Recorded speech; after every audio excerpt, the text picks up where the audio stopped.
4, 3, 2, 1. Liftoff and the clock has started.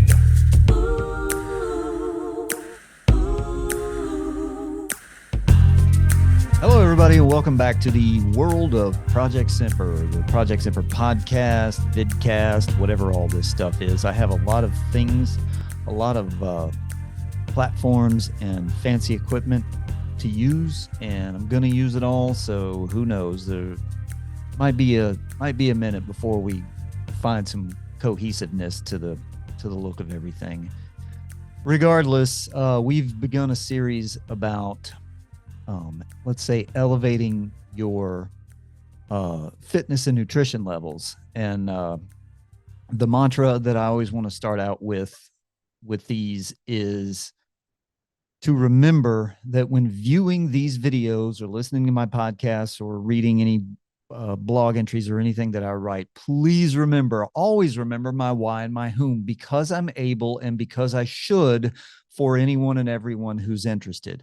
That's important. I think that's an important distinction, and I want to make sure that doesn't get lost in the shuffle, because why am I doing this? Who the hell am I? Who cares? Whatever. I'm a dude who's been through stuff, lived to tell about it, came out on the other side, and I want to share. And I think, there's value in that to the greater universe without sounding ridiculously arrogant.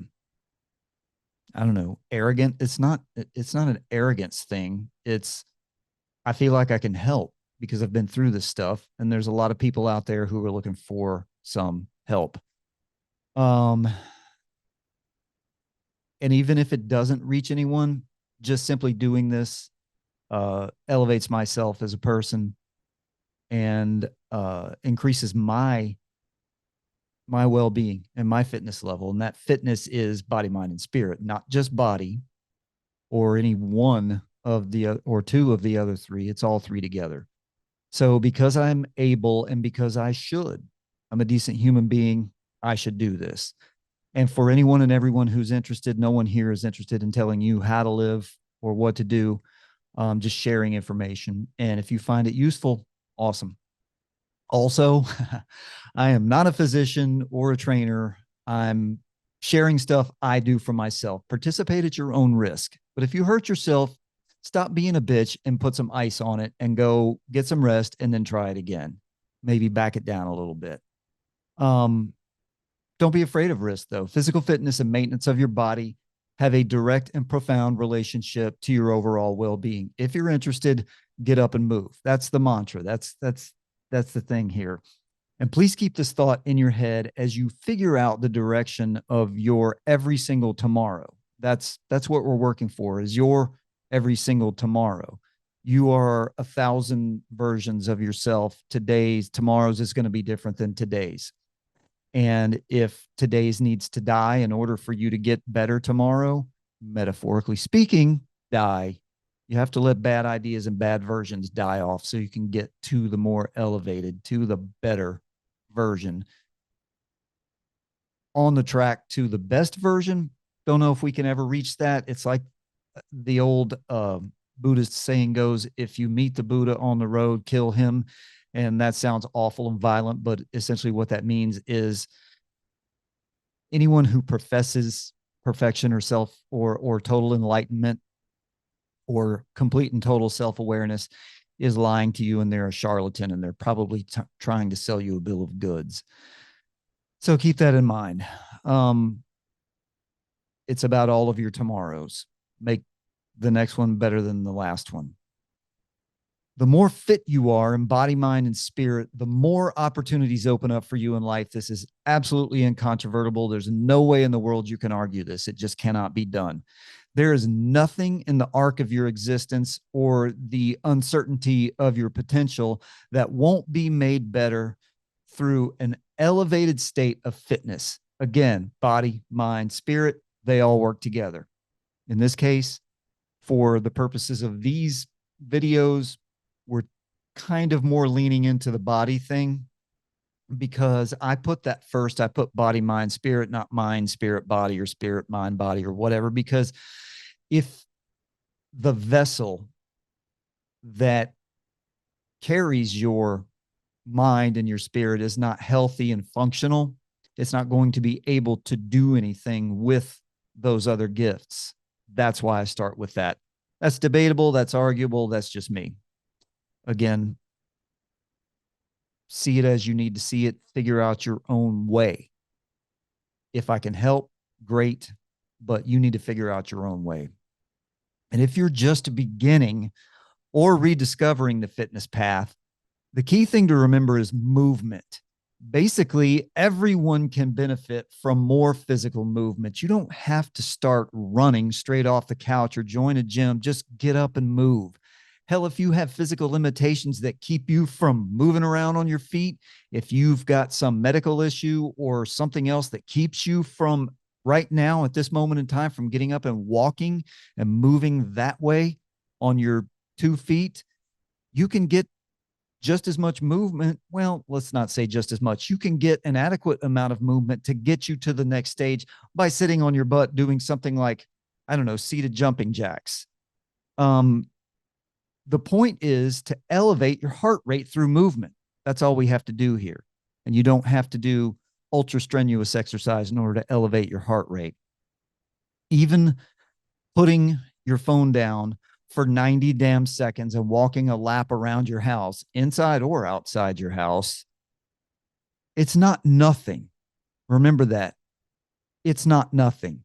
Whatever little steps you take are not nothing. Only nothing is nothing. The more not nothings you string together, the more surprising results you'll see. Then your not nothings manifest into real somethings. All right, we've established that movement is the key to better fitness. And as ambulatory bipeds, that means you walk on 2 feet and you move. Our primary method of movement is walking. Steps equal movement, and movement is the key. Hidden steps are like hidden calories, man. They're everywhere. But in this case, you can make them work for you instead of having them eat you alive. I'm about to head into that place right there. How much of my life am I going to waste sitting around waiting on this spot because I'm a lazy piece of... When I could zip right into this spot, get some extra steps in, it's going to take you less time to walk from here to the store than it would to sit there waiting on that Yahoo to back out of their parking place while they're checking TikTok and doom scrolling Instagram. Plus, you'll get some extra steps. And hey, guess what? Nobody's going to ding my car while I'm way out here. This one really kills me. My rainy day gym is right there. If your gym is right here, why are you parking right here instead of way over here? Personally, I've always had a love-hate relationship with walking.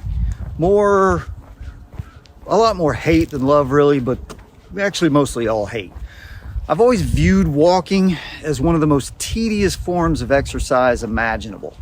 It's slow, it takes time, there's no visible short-term benefit, blah, blah, and on and on and on. In retrospect, though, I think I figured out that my issue was in viewing walking strictly as exercise rather than seeing it for its potential as a kind of force multiplier of general well-being. Now, the beauty...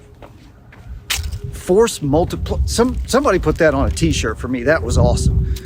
Now, the beauty of walking is that you can stack tasks and layer other parts of your life into a walk.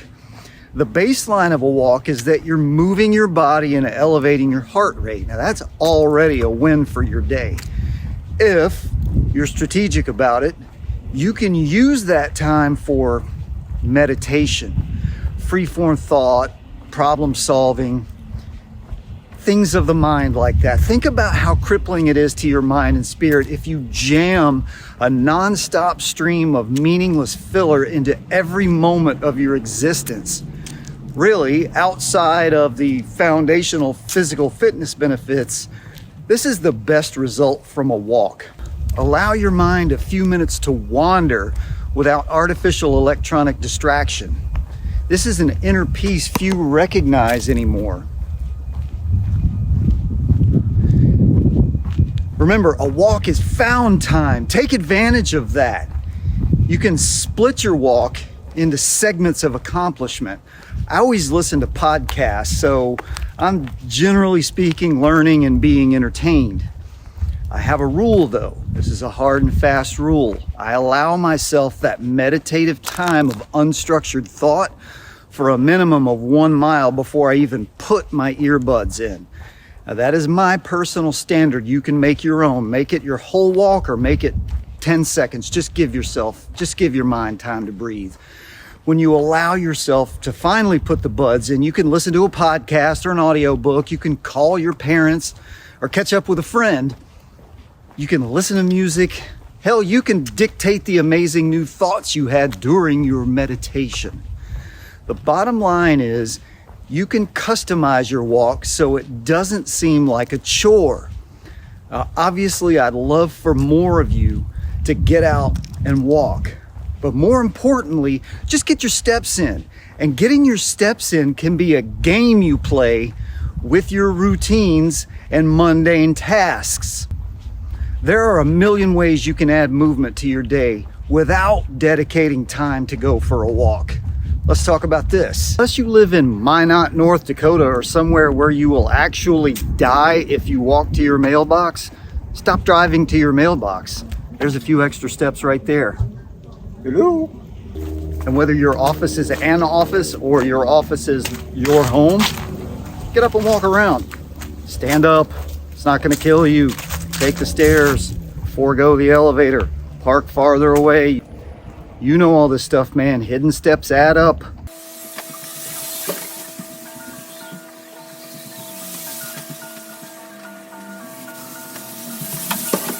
I know, Frank, but screw playing it safe. I want you to sell Apple and buy Eastern Airlines on the margins. And by the way, you tell John that I said that I think zero down refi in a cratering economy is a slam dunk idea.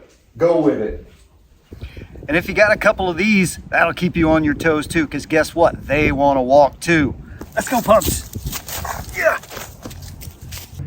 And of course, the very best way to spend any of your time walking is to find someone that you love and walk with them. Hey, honey, let's talk about some of these awesome ideas I had when I was meditating on my walk last time. Let's do. I'd love for more of you to get out and walk, but more importantly, just get your steps in. Come on, do better. These hidden steps, they're like hidden calories. They're everywhere, but they can work for you, man. Use them. Use the time. Don't be lazy. And every second of movement in place of, let's call it not movement, is something. And I believe we've established the baseline that something is very definitely not nothing. Remember that for your health. Get out and walk, get those steps in. People need you around. A better version of you matters to the universe. Doing little stuff like this will get you there little bits at a time. The more somethings you stack into your day, the less nothings you're stuck with. There are people who need you around. You have responsibilities to uphold. See you out on the road. One take. Let me see how stupid I look.